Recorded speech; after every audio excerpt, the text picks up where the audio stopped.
Namaskaram, Bhagavad Gita, 6th chapter, 34th sloka. In this sloka, Arjuna says, Arjuna has asked Krishna about his mind. So he spoke to Krishna in sloka 33 and 34. So in 34 he continues.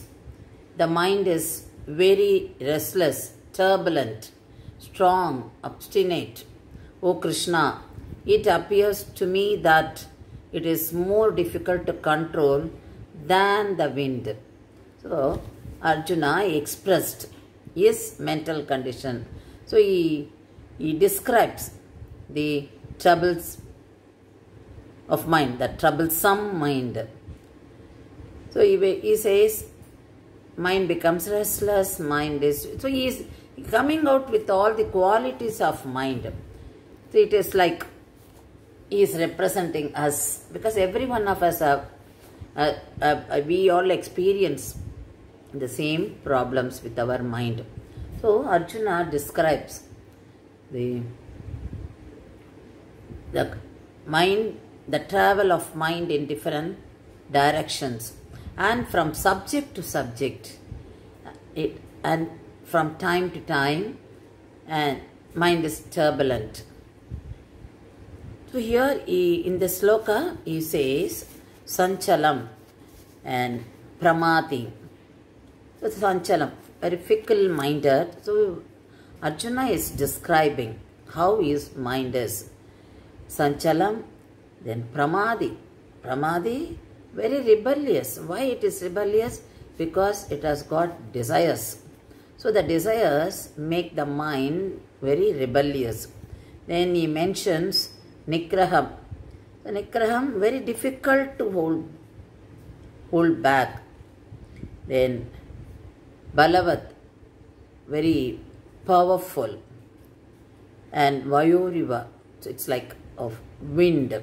So he's comparing the mind and the wind. So mind, wind. So only one letter is different. M, here W. And I heard in someone's speech that mind, the inverted. So when you see wind, the inverted M. So that is why they are like, they have the same qualities. Yes, it is true.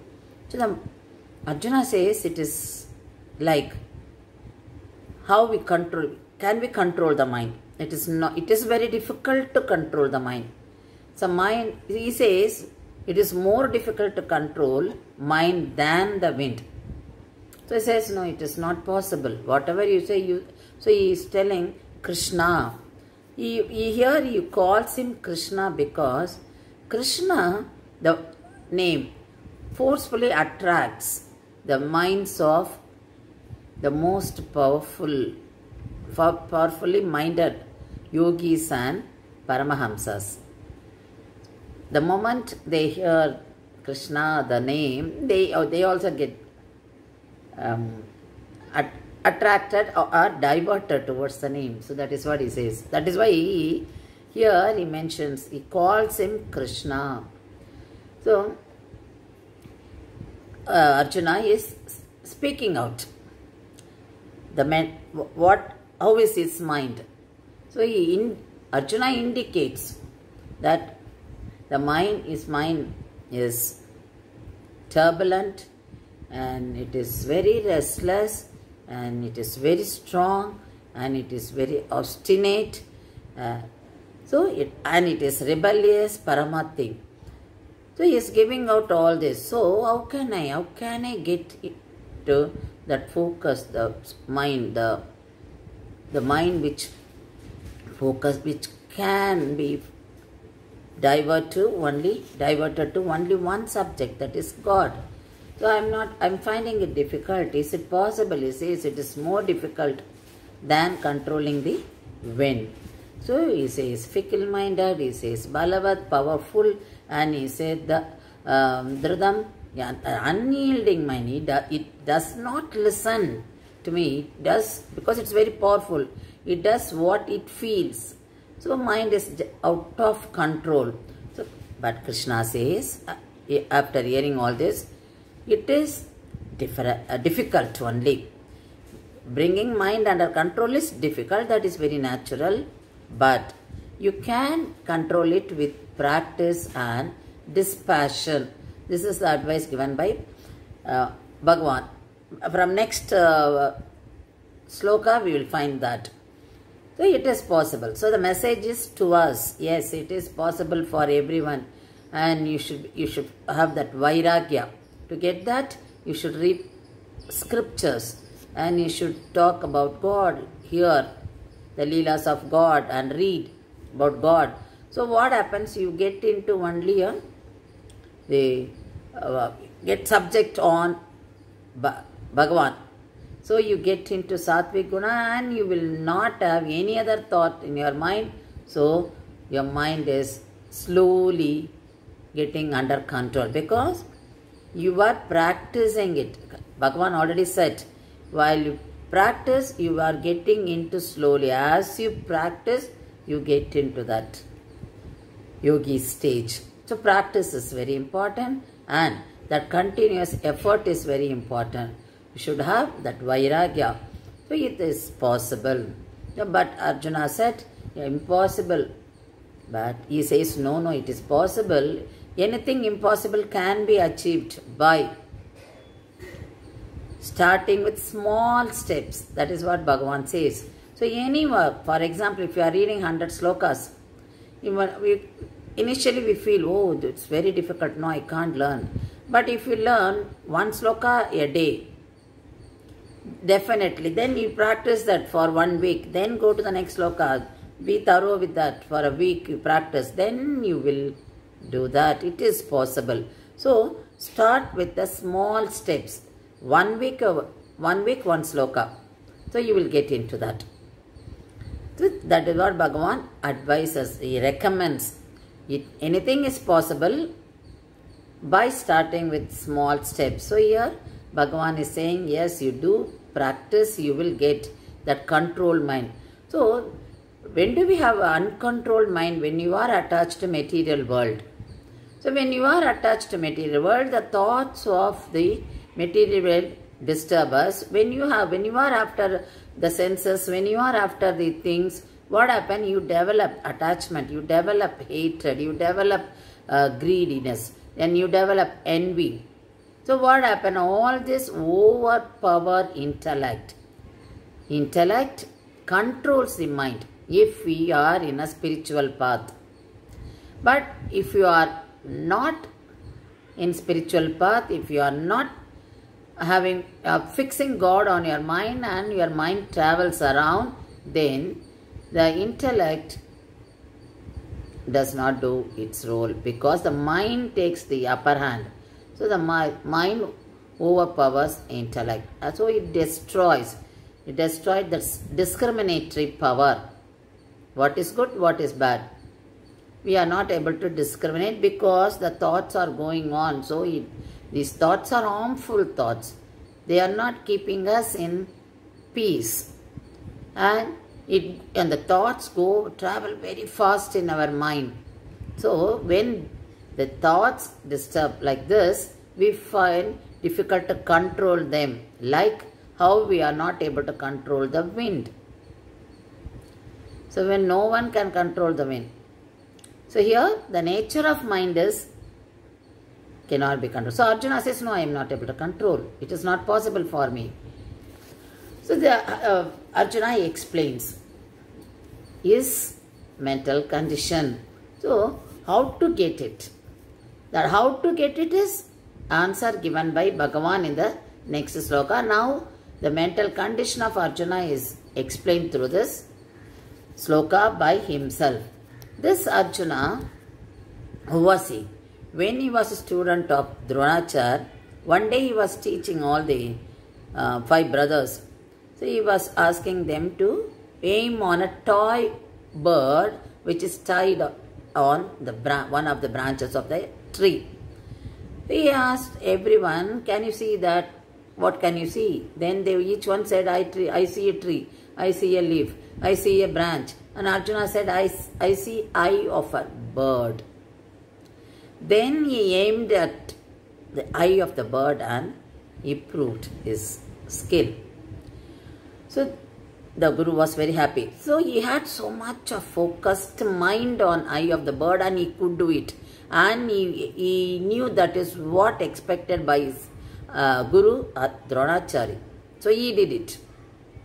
So he had that focused mind and he paid full attention on aiming the eye of the bird, and he could not see tree or leaf or any other things. He could see only eye of the bird, means how much concentration he would have paid.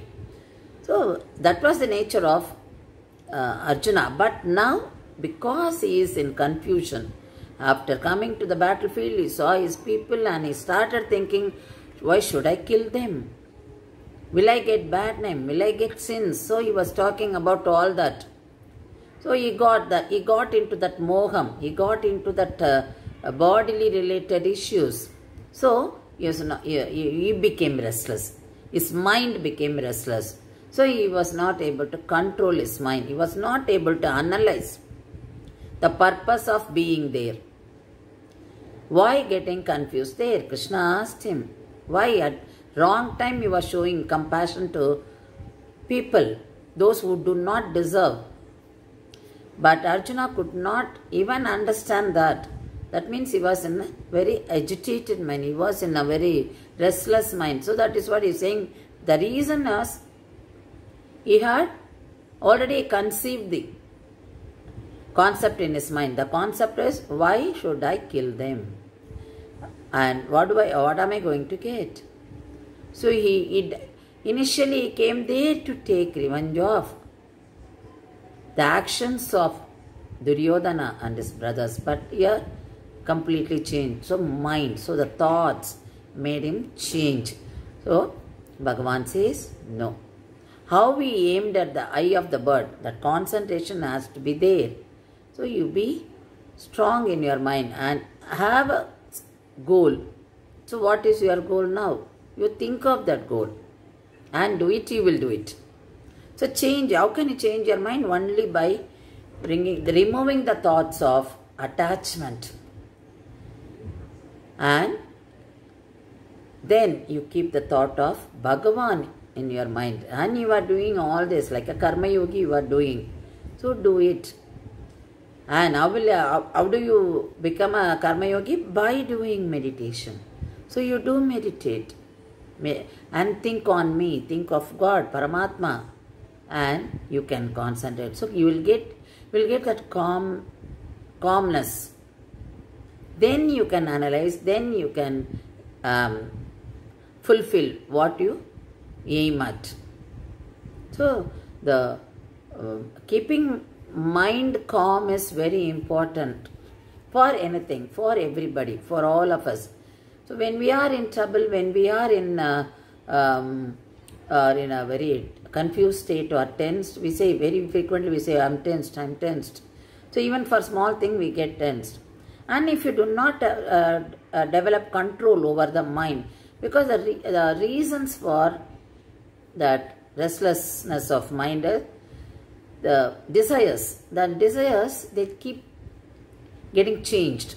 Sometimes we like something, and after some days our desires shift to another thing, and the place where we are, it depends on the place where we are and the time, and even if we are rich or poor, and it depends on climatic condition. So the desires keep changing.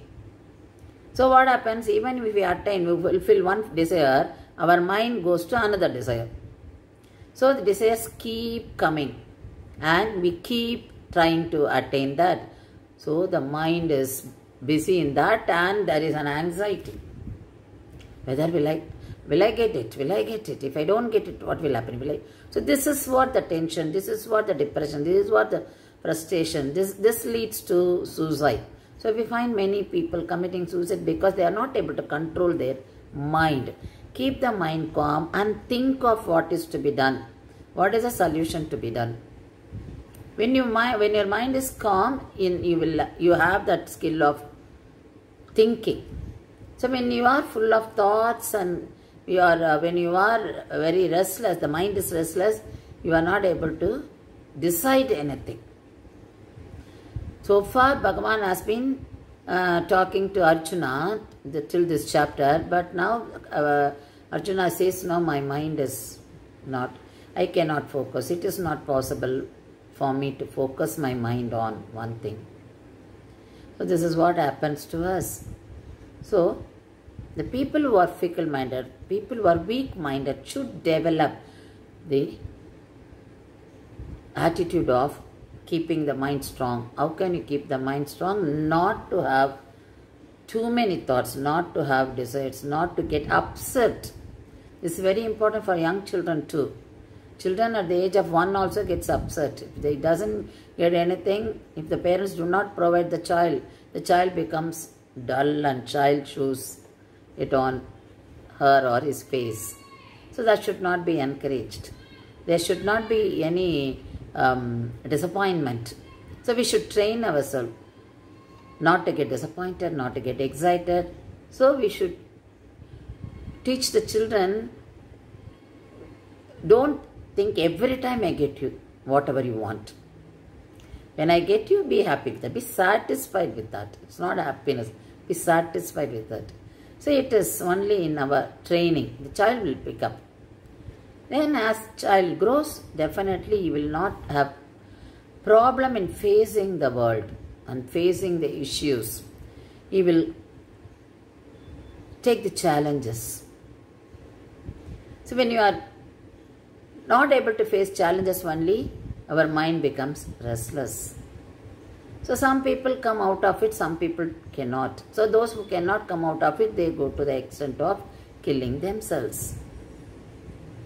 So, mind is very powerful. Yes, mind runs fast, mind very powerful, mind is very adamant. But don't allow it to go to that extent. Bring it under our control. What is to be done? Spiritual path, reading scriptures, and keep meditation. Do meditation on God, on Bhagavan, and think of Him. Chant mantra. Chant slokas, chant His name.